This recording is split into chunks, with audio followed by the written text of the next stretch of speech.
welcome back to my channel. My name is Erica. This is the Love Project, and we are in week 5. Yes, week 5 of the accountability series. I hope you have been enjoying the seasons thus far. However, if you had not caught up already, please do so. You can go back to our page and be sure to go through week 1 through 4 and come back over to week 5. And we are going to complete this series in week 6. So, yes, next week will be our last week of this particular series, but we have a whole lot of content coming for you. All right, so I'm excited about week 5, and we're going to finish strong. So, y'all ready? All right, if you have not, be sure to like, comment, and subscribe. Come and be a part of the community. Come and be a part of the community, baby. Listen, we be talking over here. We be getting it in.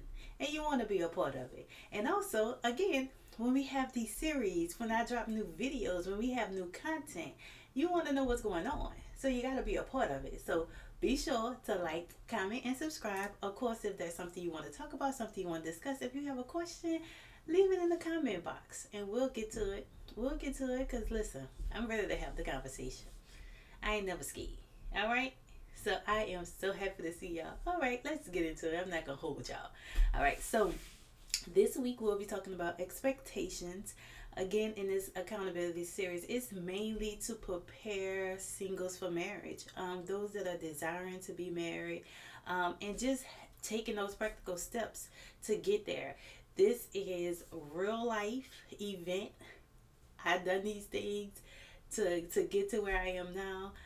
As you guys know, I haven't even been married a year and a half, but there was so much that happened in the single season that I think is so necessary to have not only experience marriage, but have the marriage you've been waiting for. I mean, we ain't just waiting for nothing, right? We want a beautiful marriage. We want a godly marriage. We want a long-lasting marriage. We want a healthy marriage. So there are some things that we do to get there, and that's what this season been focused around. Really working on you. It's accountability. What we doing? Who am I? What I need to do? What I need to recognize to be that better person that will ultimately be a great spouse.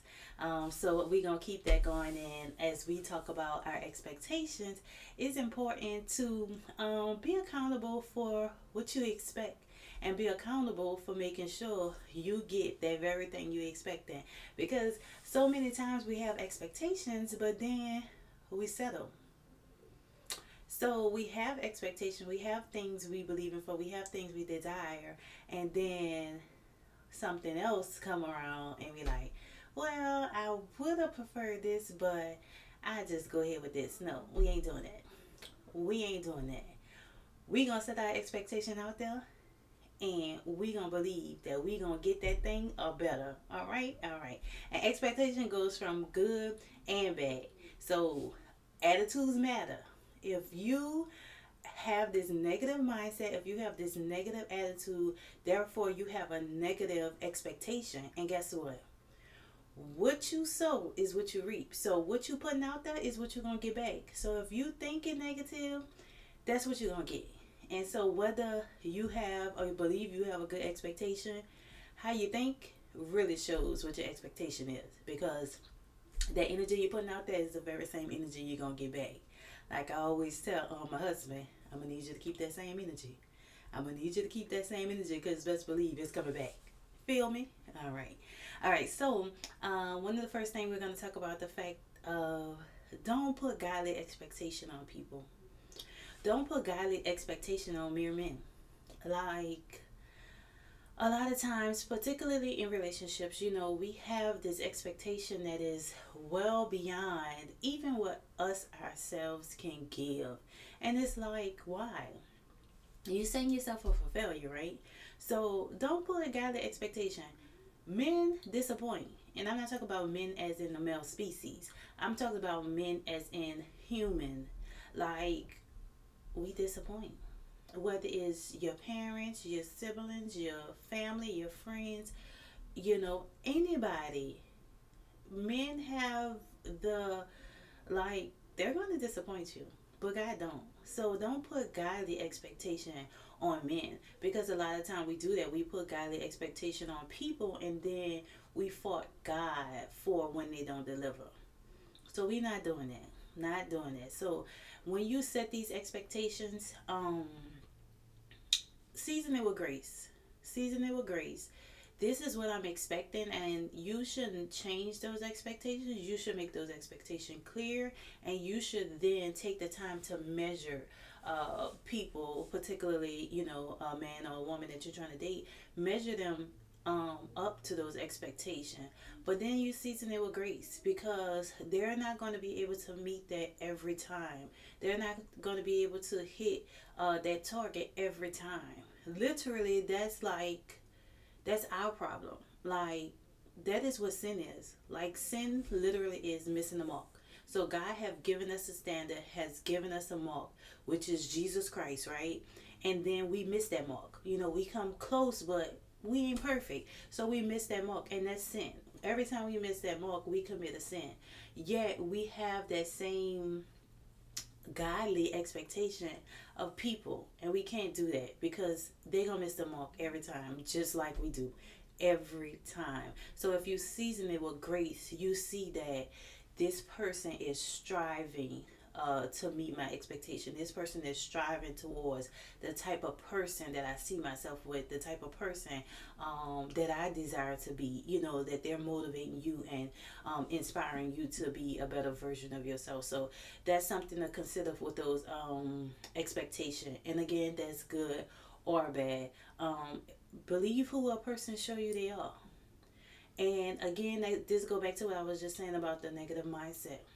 If a person treats you good, if a person is showing you good qualities, don't believe that it's too good to be true. Don't take their good and speak of it as evil. Just believe who they show you they are, because the thing is, they have to be able to maintain that. If a person show you good qualities, if a person show you they making time for you, they want to talk to you, they want to include you in their day, in their life, then believe that's what it is, until they show you different. Now, if they show you different, then that's just them bringing the representative. Hey, thank you, Lord. The representative is a done deal, and the truth that came out. But if that's what they present, that's what you believe until they show you otherwise. It's that mentality again, that mindset of the cup being half empty, half full. How do you think? And what's your expectation when meeting a person, when dating a person, when, learning of a person, right? I always say that I'm the type of person that I start you off with an A, and you work your way to the F. Now, there's some people that's going to start you off to the F, and then you got to work your way to the A. But just think about it.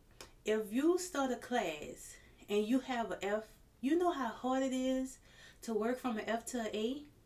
But if you start the class with an A, then you just have to maintain that A. And most likely, even if you start falling behind, you may end up with a B, you may end up with a C. But the chances are, if you do your work, if you do your homework, if you actually attend the class, you're not going to end up with an F.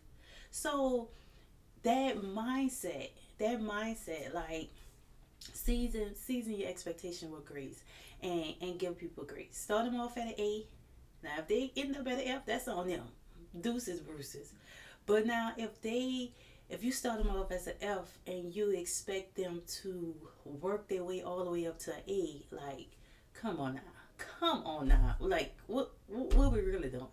I don't even stand a chance at this point. So that's, let's monitor our expectation. With that, there's a good pick and there's a good fit. You have to believe that there's somebody out there for you. You have to believe that there is this person that you believe in for, that you desiring to see. Like, at the end of the day, if you believe that you're a good person, you think you're the only good person in the world? Do you really? So if you're a person that's honest, a person that's loving, a person that's giving, you have these qualities, you think you're the only person like that? No, there is other people like that. Therefore, that person that you believe in for is out there. It's just a matter of how this thing gonna come together, right? So you know, you have to believe that to be able to draw that person in. There are red flags and there are green flags. Child, don't ignore the flags. The good flags are the bad flags. Red flags, baby. Red flags are the non-negotiables.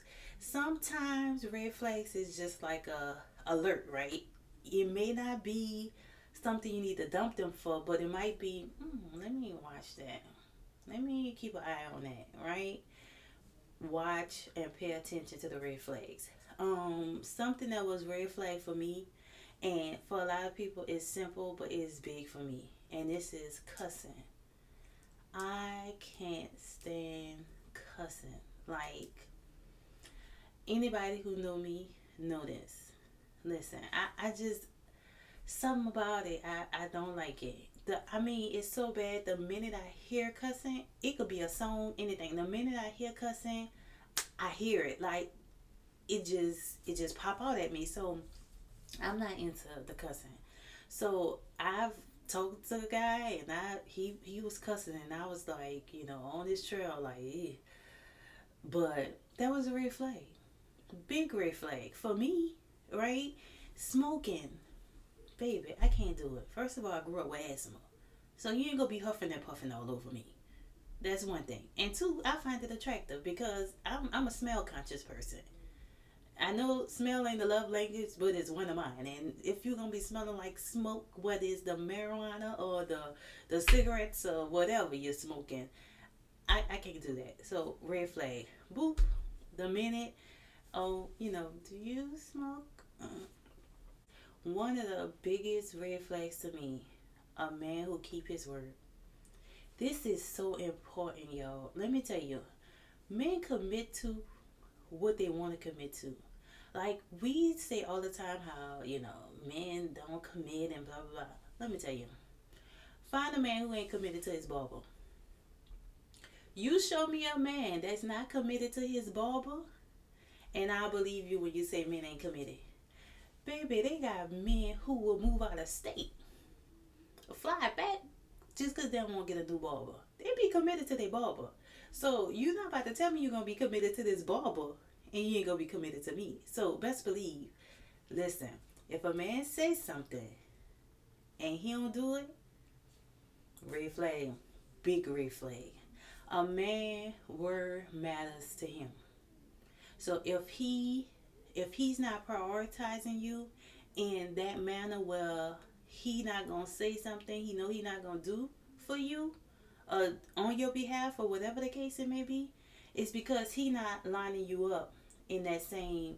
He not putting you on that pedestal to be like, oh yeah, I'm not gonna tell her I'm gonna do this and then I'm not gonna do it, or just watch, lay back in the gap and watch. So pay attention. A man that don't do what he say is not a man to keep. Is not a man you want. How y'all think people been engaged for years? Because that man put that thing out there, but he don't plan on seeing it through. Like, men will literally engage you just to hold you, just to buy themselves some time. So if you got a man who don't do what he say, and then he do something like that, like something extreme of, oh, we going on a trip, oh, let's get engaged, but he don't do what he say, what, you think he gonna pick a date? You think y'all gonna get married? Really? He don't do what he say in the little things. Listen, I was dating this guy, and I had to go, like, I think I had to drive my sister somewhere. And I was a person, I hate road trips. I hate road trips because it's crazy, because my grandfather used to come get me for the summer, but we would drive from New Orleans all the way to Detroit. And so during the time I was younger, and I actually enjoyed the trips, but because of that, I do not like long road trips. So I'm just not a big fan of driving, right? So I was going to bring my sister somewhere, and I asked the guy, I was like, oh, can you ride with me, pretty much drive, so that I could go do whatever with my sister. And he was like, sure. and I'm expecting them, oh, meet me here. We're gonna go run and bring her, whatever, whatever. He didn't show. He didn't show. When I tell you I was heated, because not only I still had to do what I had to do. I still had to go make the trip, but I had to do it by myself. But the fact that one, you knew my situation, you knew I wasn't a fan of driving, I put this out there, expected you to show up, you didn't. Baby, when I tell you cutoff game was strong, you don't owe me nothing. But it's the principle. The principle is that I asked you something, you agreed, you put your word on it, therefore I expected it, and you didn't show up. When people show you who they are, believe them, right? If you perceive singleness to be a season, that means you're expecting it to change. I said, if you perceive singleness as a season, then you're expecting it to change. Summer only lasts so long. Winter only lasts so long. Spring only lasts so long. Fall only lasts so long. So if you think about this single season as just that, a season, then you're expecting it to change. And that will cause you to enjoy it, right? There are pros and cons of every season in life, but it's how you perceive it. So, me, I'm from New Orleans. I like the sun. We have spring and summer all year. I could count the winter days. But now I'm here in Virginia Beach. And it be cold. It be cold, y'all. It's cold right now. It's March and it's cold outside. And I'm like, Lord, listen. But I'm holding on for dear life because this March gotta pass and this cold gotta pass. And baby, I don't know about spring, but I know summer coming. I don't know about spring because it's March and then spring yet. But summer, oh, she coming. Summer is coming. And guess what? I'm going to be ready because I love me some good heat. Right? So, again, if you perceive singleness as a season, you're going to expect it to change. So, you're not going to be down about it. You just got to push through, right? But what you're doing right now, it matters. Like, don't get weary in well doing. Don't feel like you praying about your future spouse is going to waste. Don't feel like you learning about who you are in this season by yourself is going to waste. Don't feel like as you growing, as you getting your finances together, as you reaching your goals and doing all these things, that is all for naught, because it's not. Nothing you do is in vain, because the thing is, that thing that you preparing for is going to come. But the thing is, when it comes, it's so much better when you prepare for it than when it hits you on the side of the head. Not only are you going to recognize the season, but you're going to enjoy it. You're going to enjoy it so much more because you've been in that season already where this that thing you've been waiting on, right? And the thing is, continue what you're doing because you're going to reap what you sow. You're going to reap what you sow. So think about that. God is principled, right? Listen, you put a seed in the ground, you're going to get a tree. What kind of tree you get depends on what kind of seed you put down there. But every time, he's principled. He's a guy of principle, and he don't go back on it. So, think about those seeds in this season so that you make sure you're sowing the right thing. You sowing time in God. You sowing love to people. Listen, if you want to be happy, if you want to be joyous, get in the word. Learn love. Like God love, it gonna fill you up so much that you can't help but love people. That's the two main commandments. Love God, love people. You do that.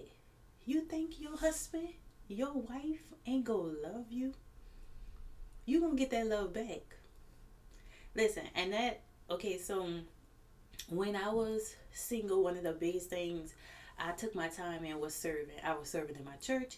I was serving in my community. I worked for, I volunteered for a nonprofit.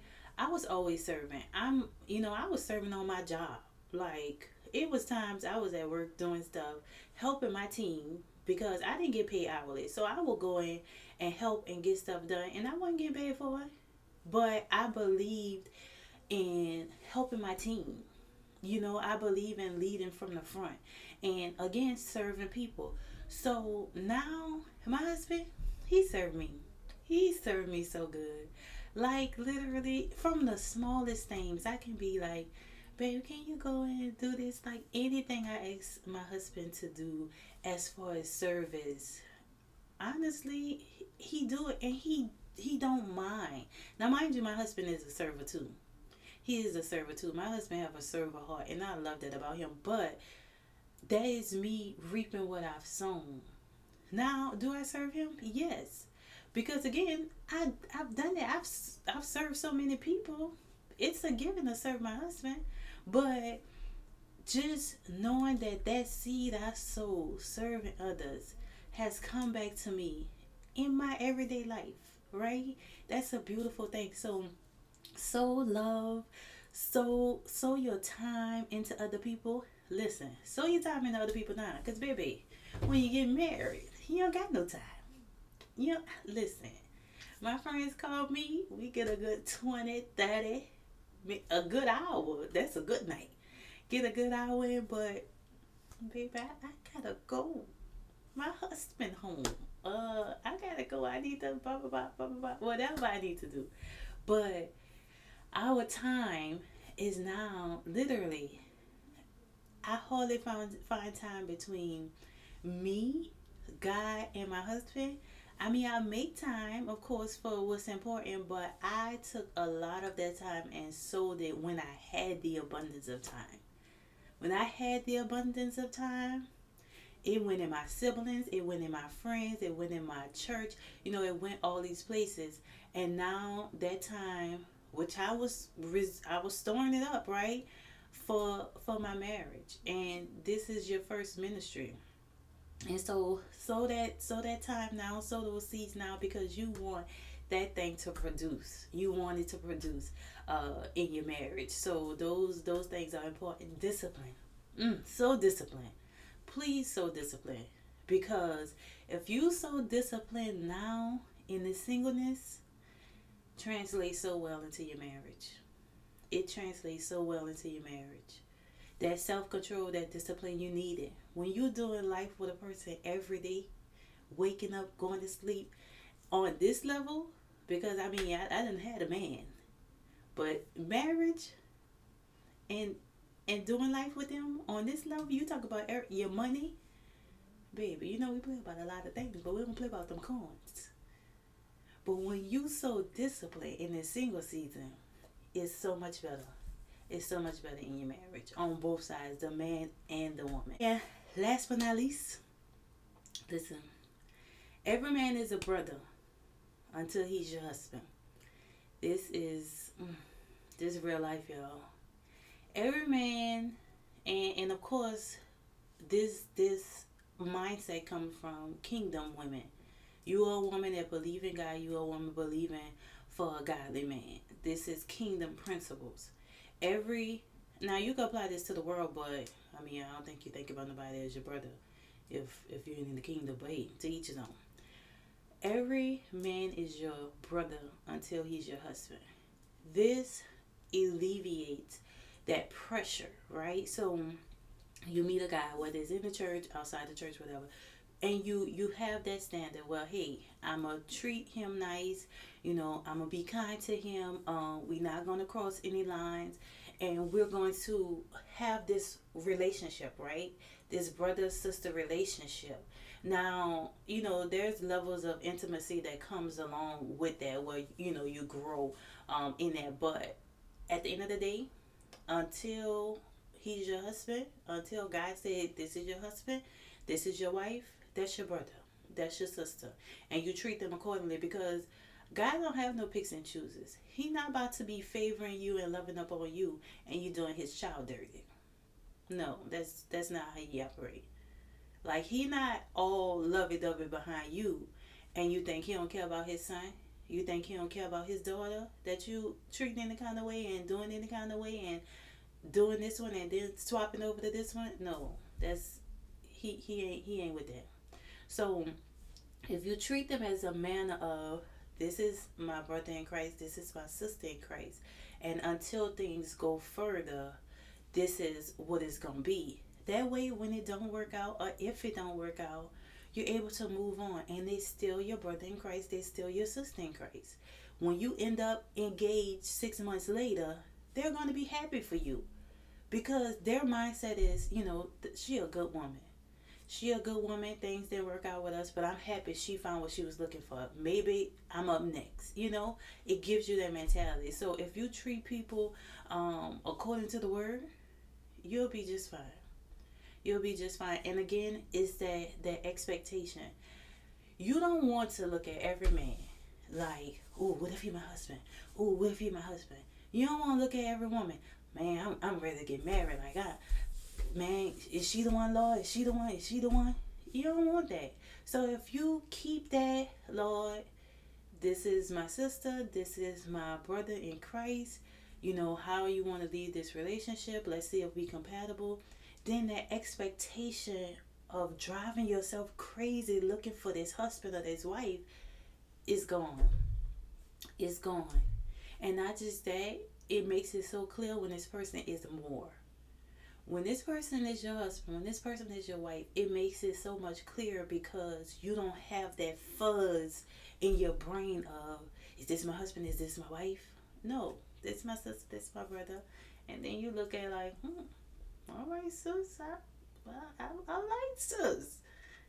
All right now, brother, listen, I'm enjoying your company now.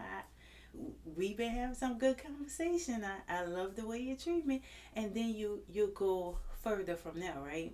So that's the thing. You brothers and sisters in Christ until y'all get married. So with that, it's okay to be, nice. It's okay to be kind. It's okay to go out. Just keep it clean. You keep it clean, you ain't gonna have no problems. Right? All right now. So I do have a little testimony, because it's so important for me to express truly my heart on this situation and why I'm even, doing this series in particular. So, in reference to my personal expectation, I have prayers. I had prayers that I was praying like every day for the month, for my husband. I've been praying for my husband for a while.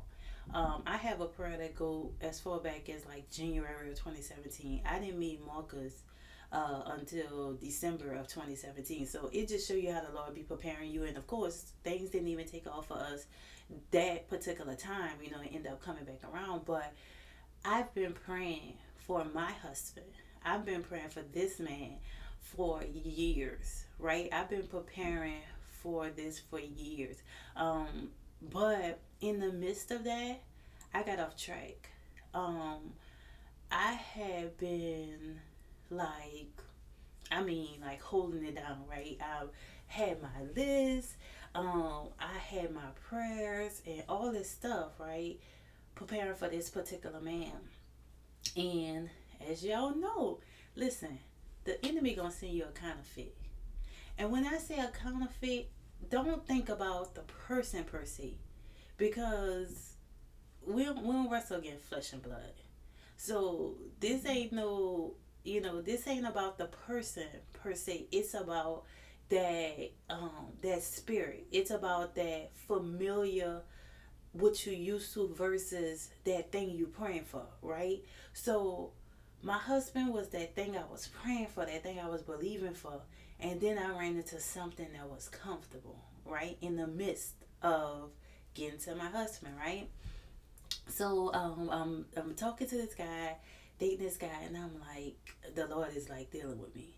Not only is He dealing with me to let me know that like you playing, but Marcus your husband, right? That was that, but there's also was I would like not talk to. I stopped talking to the guy. I'm like, man, I'm about to end this. I can't keep whatever red flag and you name it.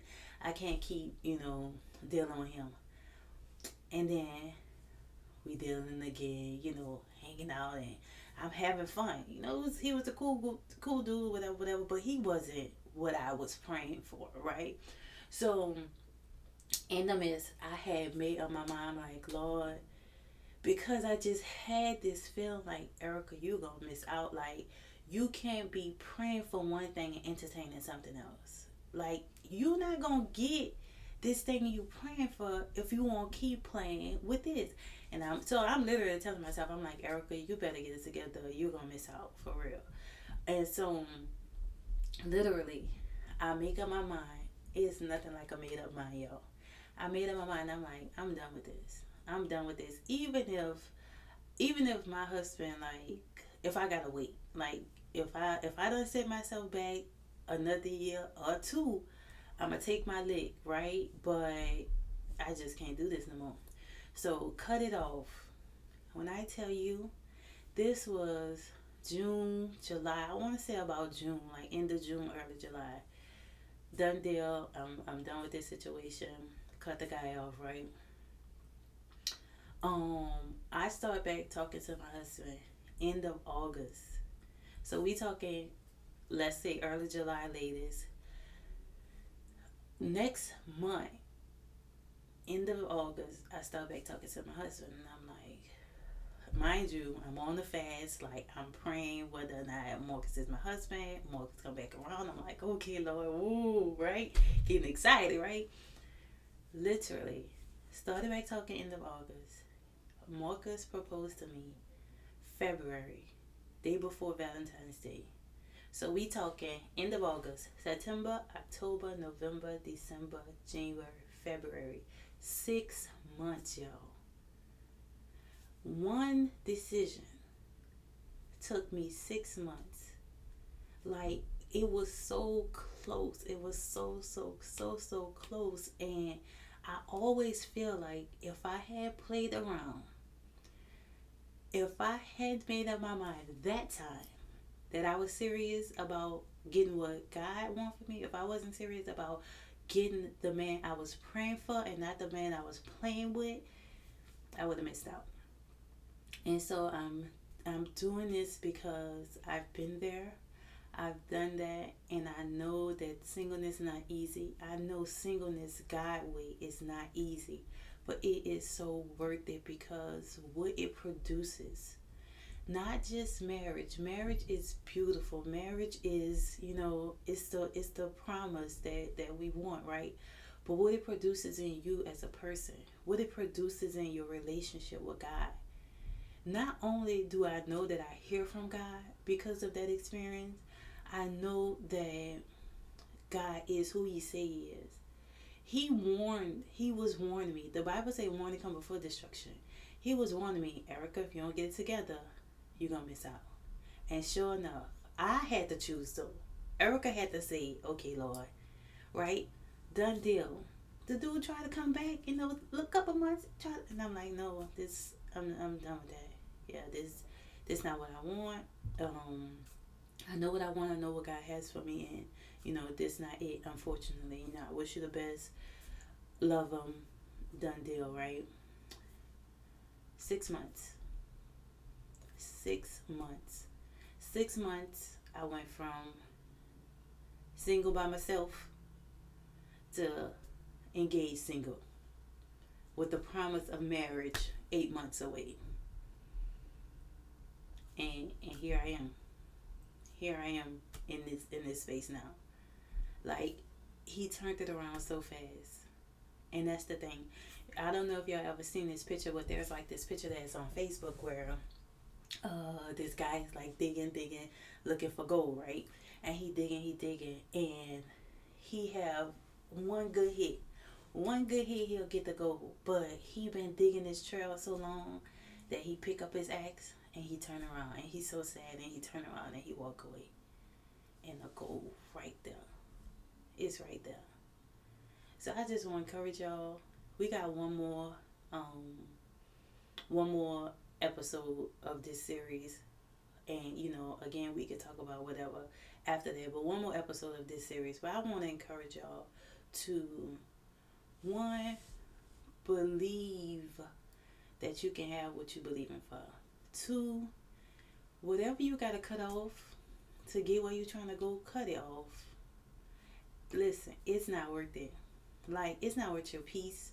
It's not worth your mental health. It's not worth your, like, your joy, your emotion. You know, you going through the motion, you dealing with this person, you sad, they got you stressed out, like whatever the case may be, cut it off. Man, when I tell you God will turn that thing around, He will turn that thing around. If you have questions, if you need prayer, if you want to know what prayer I was praying, y'all be asking for that Sierra prayer. Y'all better ask for the Erica prayer. Yeah, because I got them. I got the prayer. I was praying for my husband. I was praying for mine's baby. And so, again, if you need prayer, if you want to know the prayers I prayed, I don't mind sharing it with you. If you want to know my list, what I asked for in my husband, I share that with you too. If you want to make a list and you need some assistance, let me know. I help you out. But whatever it is you do, just know God got it for you. A made up mind change everything. So make up your mind, set your expectation, set them high. But don't, when you set them high, make sure you got that grace with it. So that when it's over and above the natural, you can be realistic about it, but set them high and know that God is not unjust to forget. What He told you He gonna do it. And so I'm excited for y'all, and I want to hear testimonies, and I won't be invited to the wedding. So don't forget about me now. But anyway, I will see y'all next week. Week 6, we're gonna finish strong with this accountability series. I hope y'all enjoying it. I hope this good. Again, like, comment, subscribe. Come back next week. It's going down. We're gonna finish strong, and we're gonna get on to the next. We're gonna get on to the next subject. All right. I love y'all. I love y'all. Love y'all.